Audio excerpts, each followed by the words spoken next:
The year is 1950, and the political position in the Bahamas is that only those men who owned land could vote, and they can do so in as many places as they own land.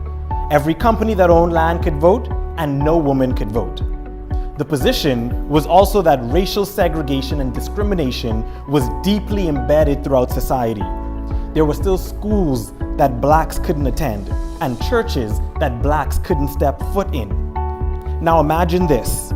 There was only one public school in the entire country, and blacks were still largely shut out of most areas of the economy.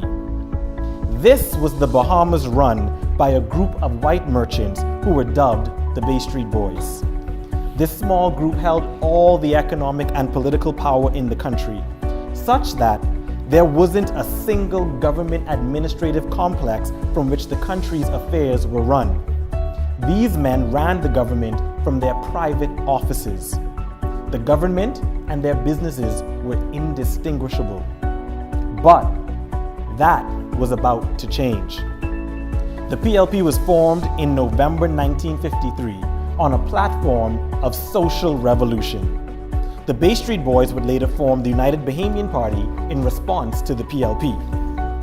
History would have it that in 1957, the Bay Street Boys formed tour companies and gave themselves a monopoly on the business of taxiing tourists, edging out black taxi cab drivers. In response, on January 12, 1958, the economy of the Bahamas was shaken to its core. Black union leaders and masses of Bahamian workers executed the largest and most successful general strike in our country's history in solidarity with the taxi cab drivers. This would be the beginning of a revolution that would change the Bahamas forever. In June 1958, the British ordered the first constitutional steps towards majority rule. Every single male got the right to vote, whether he owned land or not. The company vote was abolished, and more seats were added in Parliament to facilitate a more representative Parliament. From 1959 to 1961, the women's suffrage movement, led by Doris Johnson, took up the cause of votes for women. The pressure mounted on the government, and it finally conceded in 1961 with the Votes for Women Act. In 1963, representatives from the UBP, PLP, and independents met in London to draft a new Bahamian constitution that became effective in 1964.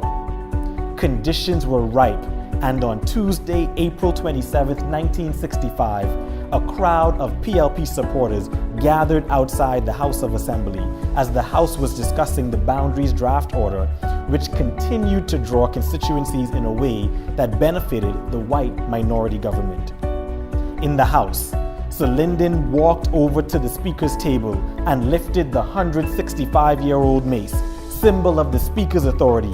He said, "The authority belongs to the people, and the people are outside." He raised the mace and threw it out the window. The House could not legally continue its business without the mace, so Parliament was shut down. This day has become to be known as Black Tuesday and was a pivotal juncture in the journey. The United Bahamian Party called a snap election for January 10, 1967. The PLP was stunned, but used the date to its advantage, saying to the deeply religious Bahamian people that in the Bible, the Lord told the children of Israel that he will begin to deliver them from the Egyptians on the 10th day of the first month.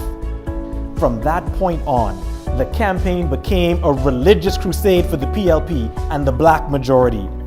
Campaigning for the 1967 election was vigorous and intense.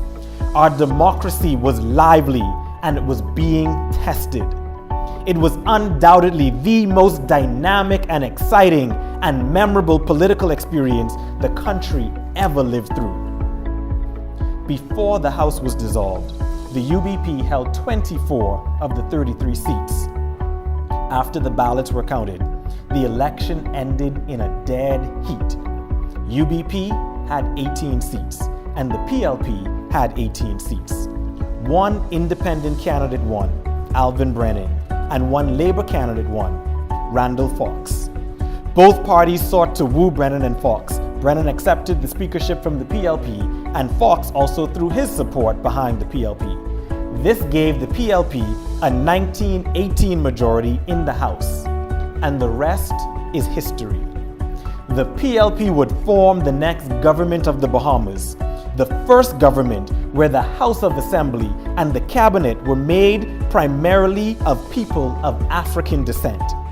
The PLP would also form the first government born out of an election where there was universal adult suffrage with one person, one vote. While the history of the 1967 election is chronicled in books and articles and magazines, the true movement lies in the faces, the diverse multiracial army of ordinary men and women from every walk of life and social class who united to awaken the consciousness of a people. While this movement was led by the PLP, we must not forget those who were not PLP and those who would later leave the party. I say that to say that we must be careful of using present-day dichotomies to recall history.